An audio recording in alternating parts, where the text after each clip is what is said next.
Are you a cave diver, deep diver, wreck diver? None of the above, but still a diver? Then you owe something to one or indeed many of the following entrants. Stay tuned to find out who.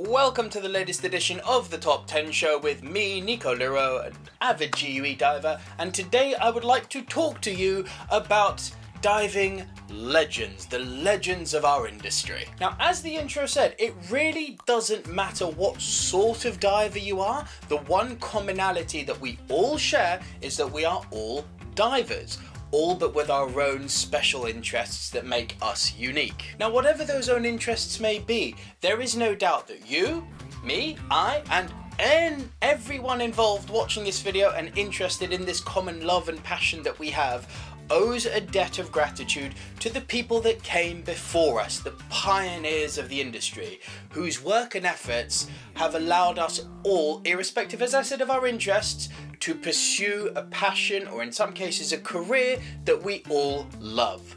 That of scuba diving. I'm going to be counting down the top 10 diving pioneers, and new to the show, we are actually now going to be attributing a number of position. So 10, 9, 8, all the way down to 1. You'll have to stick around to the end to find out who my top pick is.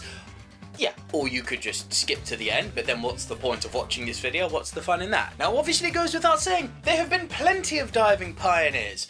Way more than 10 in fact. So picking the 10 was a very difficult task in itself, and I imagine there are going to be some glaring omissions from this list. And with that, plenty of disagreement on who is featured, and maybe even what position they're in. And you know what? That's absolutely okay. Also, as a side note, for all the people who do make this list, there is just no way in the short scope of a YouTube video that I possibly have time to do them the proper justice that they deserve, to go through the full spectrum of all of their achievements and of their lifelong work. It's just not possible. So I'll nitpick on certain things, but I encourage you, if something I've said has raised an interest with you, go and research it yourself. Go and find out more about these people. If there's something that I left off that you think is really important, that's what the comment section down below is for. And in that comment section down below, I'd encourage everyone who watches this video, please guys, have your say. Let me know who your top 10 diving pioneers are, who you feel are the 10 individuals who made the most impact for you, or who you think made the most impact for the industry. That's what the comment section is for. And of course, while you're down below, please do like the video, hit that subscribe button, tickle that notification bell, so you know whenever Global Underwater Explorers have released brand new content on our YouTube channel. So let the disagreement on a YouTube top 10 list begin. Here are the top 10 diving pioneers. Number 10, Valerie Taylor. It's really hard to know where to begin when describing the achievements of Valerie Taylor. She was born in Sydney, Australia in 1935 and is arguably best known for her contributions to the making of the movie Jaws. Once upon a time, way before Jaws was ever written, Valerie and her husband Ron Taylor, equally famous actually, made a documentary called The Hunt for the Great White Shark. They were among the first people to ever film great white sharks, and they were actually the first to film great white sharks outside of a cage, completely unintentionally actually. And after seeing the Taylors film, the author of the book, because yes, there was a book before a movie, author of the book, Peter Benchley, was so inspired that he put pen to paper and the world was given Jaws. Now, not only did this lead to the making of the oh so famous, and in some cases you could argue oh so infamous movie, but Steven Spielberg was so inspired by all of this that he actually brought Ron and Valerie Taylor onto the film to shoot the live action shark sequences. You may remember right at the end when Hooper, played by Richard Dreyfuss, gets lowered into the cage. There's actually real shark footage there. All of that filmed by Ron and Valerie Taylor. Now, aside from her brush with Hollywood fame, Valerie also made a number of other really notable achievements. Valerie Taylor dived the entire length of the Great Barrier Reef, from Lady Elliot Island all the way up to the Torres Strait, which I believe is a feat that remains unsurpassed to this day. And during the late 1980s, Valerie Taylor began a number of groundbreaking world-first shark experiments, most notably using mesh suits. This allowed them to check what various shark species' bite power was, a world first. And in 1981, Taylor was awarded the Nogi Award for Art Underwater Science, presented by the Academy of Underwater Arts, which we'll be talking about later in this list, but it is one of the pinnacle achievements of the scuba diving industry. Number 9, Sheck Exley. This guy is going to be known to all of you GUE divers out there. Sheck Exley is widely regarded as one of the pioneers of cave diving. He wrote 2 books, Basic Cave Diving, A Blueprint for Survival, and Caverns Measureless to Man. And during his career, he established many of the safety procedures used in cave diving and overhead environments that we still use today. And for purposes of rescue during cave diving, Exley standardized the use of the octopus. Now, while this is not a term that we use at GUE, the very concept of having an alternative gas source, that very same one that we keep in a bungee around our neck, that can be traced all the way back to Sheck Exley. You can only but give the man credit for his forward thinking. Sadly, Exley did die at the age of 45 trying to set a deep record in Mexico's Zacaton sinkhole, which I believe is 330 meters deep. Prior to his death though, he did leave his mark on history with some notable records. He was the first ever man to rack up 1,000 cave dives. Impressively, he achieved this at the age of 23, and he was the first man in history in technical scuba to dive below 240 meters. So a legend of the industry. Number 8, John Cronin. Yeah, we all know John Cronin is the founder of PADI, but let me put a pin in something straight away. If you're looking for some inter-agency war of words or for some us versus them, yeah, you're on the wrong video, I'm afraid. Let's all just be real for a second. It would be crazy to talk about diving pioneers and not talk about the man who popularized scuba diving to the degree that John Cronin did. He brought diving en masse to the general public, and it doesn't matter which organization you're with, GUE, TDA, it doesn't matter. If you are a diver, the very facet that diving is a public domain sport, extreme sport, pastime, profession, that is traceable to John Cronin and his popularization of scuba diving. And for that, we can only show gratitude and acknowledge this achievement. The tier system of dive education, the philosophy slash business model, I would argue, to keep on diving, those are all his babies. You could argue that he's one of the greatest, if not the greatest, traveling dive salesman in the world. And we benefit from that. Because look, I'm a diver, you guys are divers, we're all benefiting from it. So for that, we have to send our thanks. Number 7, Peter Bennett.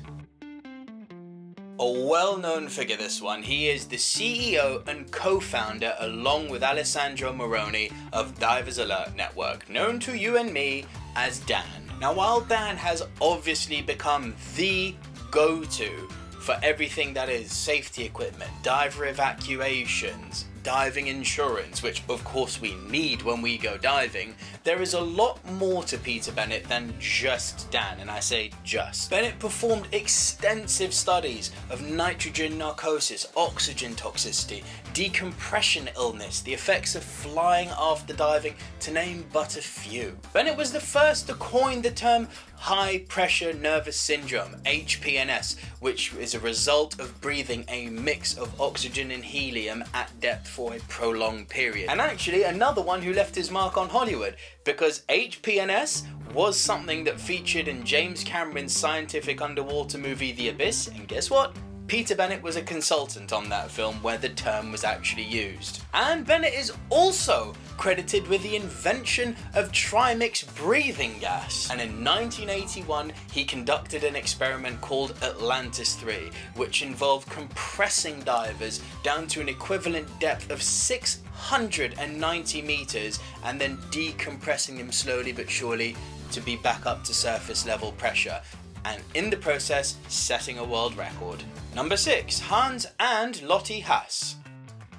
Yes, I'm cheating, but you could look at it as a 2 for the price of 1 here. Let's start off with Hans Haas. He is known mainly for popularizing coral reefs, stingrays, and sharks. He was the first ever person to film a manta ray, and also the first ever person to film a whale shark. He pioneered the making of underwater documentaries and was also heavily involved in the making of an early stage rebreather. Most notably though, Hans Haas has to be credited with being one of the most prominent, groundbreaking underwater photographers and underwater cinematographers who has ever lived. He created over 105 commercial films along with wife Lotte, the most notable of which was 1951's Under the Red Sea, which was so good it was awarded first prize at the Venice Film Festival. Let's talk about Lotte now, who is often referred to, I think quite romantically and beautifully, as the First Lady of Diving. Equally beautiful and fearless, Lotte is known for turning down numerous Hollywood roles, instead wanting to focus on underwater photography and exploration. They actually became especially famous where I am, right here in the UK, for their TV series Diving to Adventure. Lotte actually deserves special praise because she was constantly turned down, including by her husband Hans, for the roles that she would later appear in, on the basis that she was a woman. And then I found out she wanted, in truth, to join my expeditions, and I said, impossible. I'm not taking along a woman. It's too problematic, especially if she's as pretty as she was. He said, why do you not take a good-looking lady as Mrs. Lotte with you? And then everything will be different. I had already told him that my biggest wish in the world is to take part on an expedition. What I really admire about her is that it was through perseverance, self-taught skill, and with zero support, she managed to work her way into the productions that Hans Haas was responsible for, eventually actually becoming the guy's wife. She will always be remembered fondly for her amazing underwater cinema achievements. Number 5, Dr. Eugenie Clark. Another scuba diving legend who we've sadly had to say goodbye to is Dr. Eugenie Clark, also known as the Shark Lady. Dr. Clark was a noted ichthyologist and was known around the world as the go-to final authority on pretty much everything that was fish identification. She even had a few species of fish named after her. I don't think I ever consciously wanted to be an explorer. I didn't know what an explorer was. I just knew that I wanted to study fish, and it was when I went to the old aquarium at Battery Park in New York, and I just thought, wouldn't it be wonderful if I could spend the rest of my life studying fish and actually go in the water with them and see them underwater as I'd pretend I was underwater when I looked into the tank, especially the one with sharks. Dr. Clark learned to dive in the 1940s at Scripps Institution of Oceanography. Unfortunately, she and another female scientist, remember this is 1940 because of the time we're in, were prevented from going on any overnight trips, thereby completely slowing down their research on the basis that they were women. But this kind of further demonstrates why she should be on the list despite that adversity. She managed to conduct her research. Her accolades are intimidating to say the least. She received 2 Women Hall of Fame entries in 2 separate states, one in Florida, one in Maryland. She was an inductee into the Women Divers Hall of Fame, and in 1975 she received the gold medal from the Institute of Women Geographers for her work on shark behavior and reproduction. Most notable though probably, in 1987 she was the recipient of the Science Nogi. Nogi, which we mentioned before. It's awarded annually by the Academy of Underwater Arts and Sciences and is widely regarded not only as the oldest but as the most prestigious award in our industry. Number 4, Albert Buhlmann. a Swiss physician who is responsible for a number of important developments behind decompression science. He is held in very high regard for his ethics and his attention to his research subjects. He built, yes, he did build on previous work conducted by John Scott Haldane, but Haldane does not make the list, and here's why. Haldane, if you read into him a bit, this is real, was actually notorious for doing a number of really unsavory decompression experiments on animals. So for that reason, I'm not putting Haldane on the list, and this is real, you can go and read about it. Now, with funding from Shell Oil Company, Buhlmann designed studies to establish the longest half times of oxygen and helium. The naming convention in the Buhlmann algorithm is actually really cool. So something like ZH-L-16, which is pretty standard in the Buhlmann algorithm numerically. ZH, Zurich, L, limit, 16, represents the amount of tissue compartments, or the M value. Amazingly, Buhlmann also recognized the problems associated with altitude diving. He proposed a method which calculated the maximum nitrogen loading in the tissues at a particular ambient pressure. In 1987, he took an expedition to Lake Titicaca. He employed the Buhlmann algorithm ZHL16. And now remember, Lake Titicaca is 3,800 meters above sea level, so it's not slight. And with the experiments came 0 signs of decompression. And in addition to altitude diving and his great research on decompression science, Buhlmann also came up with a model which is still widely based on what's utilized today for repetitive dive profiles. Number 3, Dr. Bill Hamilton. Hamilton's work on hyperbaric physiology really is stuff of legend. He investigated the effects of gases in both hyperbaric and hypobaric environments. This led to the development of decompression modelling tools and operational procedures for divers, astronauts, and hyperbaric chambers. His limited company, Hamilton Research Limited, developed procedures and techniques to completely mitigate the effects of high-pressure neurological syndrome, which we mentioned earlier in the show, HPNS. All you trimix divers out there, yeah, you owe a debt of gratitude to Dr. Bill Hamilton, no doubt about that. Take it forward, in the late 1980s, he developed project-specific decompression tables. His work with decompression tables, physiological effects of gases, and methods of managing exposure to oxygen helped to open up the new field which we all now know as technical diving. Number 2, Dr. Sylvia Earle. Dr. Sylvia Earle is a diving icon, period. And her achievements, honestly, this woman, her achievements are so numerous and so many and so accomplished that I do not have time to put them into this short segment dedicated to her on this list. So for that, I can only apologise. I'll do what I can though. Too many, her renown, her fame, her contributions are second only to my number 1 pick. Here's just a few of her achievements. She was the first female Chief Science Officer for NOAA. She was the leader of the 1970 Tektite 2 submersible all-female team, all-female by her choice, and she was a pioneer in deep-sea submersibles. She has received more than 100 national and international awards, including a TED Prize, and is an explorer in residence for National Geographic. Even now, her most recent project, Mission Blue, is both a documentary and a movement to help ocean protection. Also of note, the list goes on, it's crazy.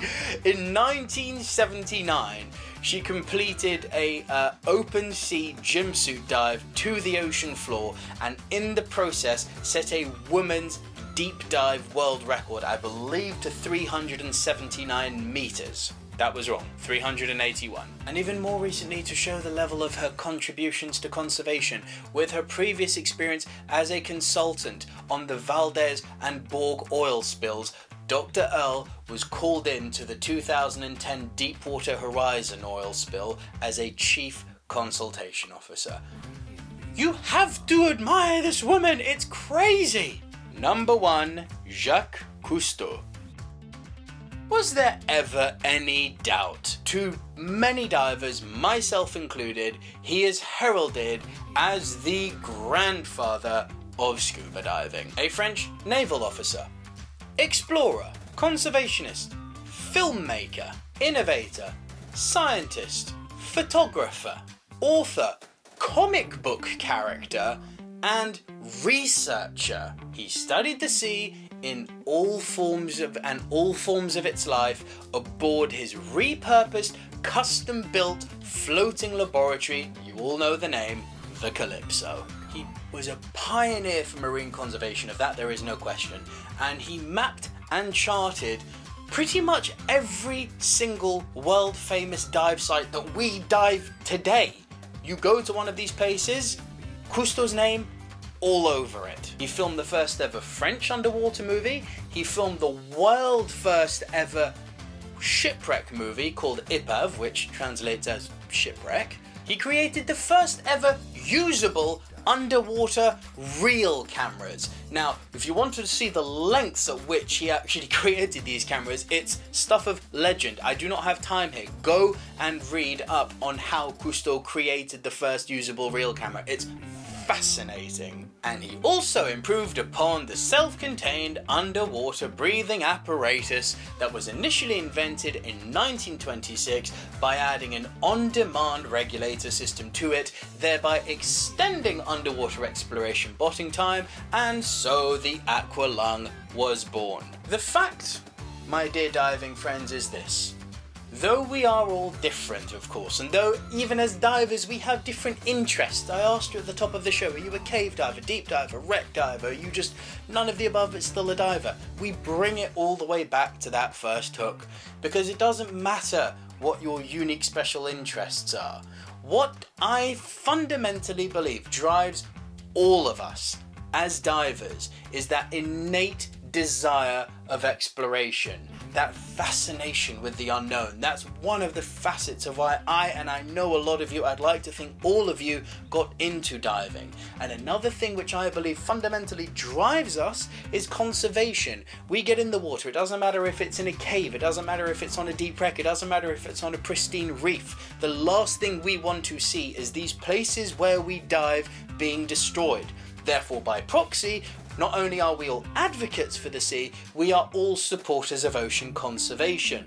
Exploration, conservation, the badge right here, which I wear proudly. Exploration and conservation are even two of the 3 pillars of global underwater explorers. This can all be traced back to Jacques Cousteau, and so for that reason he is the icon, he is the Mac Daddy, he is the grandfather for me, and I know for a lot of you, of the sport and profession that we all love, scuba diving.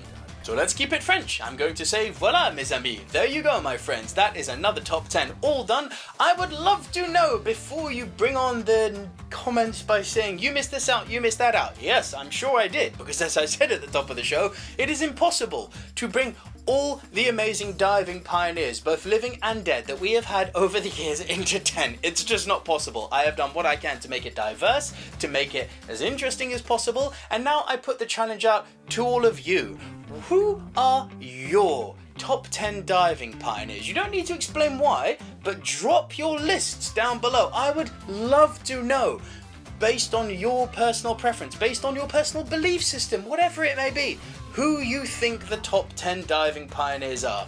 Leave those comments down below, and I cannot wait to see your guys' lists. But that is all for this edition of the Top 10 Show. Please be sure, guys, to like this video, hit that subscribe button and tickle that notification bell so you know whenever Global Underwater Explorers have a new piece of content coming out. We will be having a slight changing to the program next Monday. If we were scheduled to do a Versus Monday, we have something different coming out for you, which I think you're all really going to like. So be on the lookout for that. And until then, guys, I will see you on the next month's edition of the Top 10 Show. I'm Nico Lurot from Global Underwater Explorers. See ya.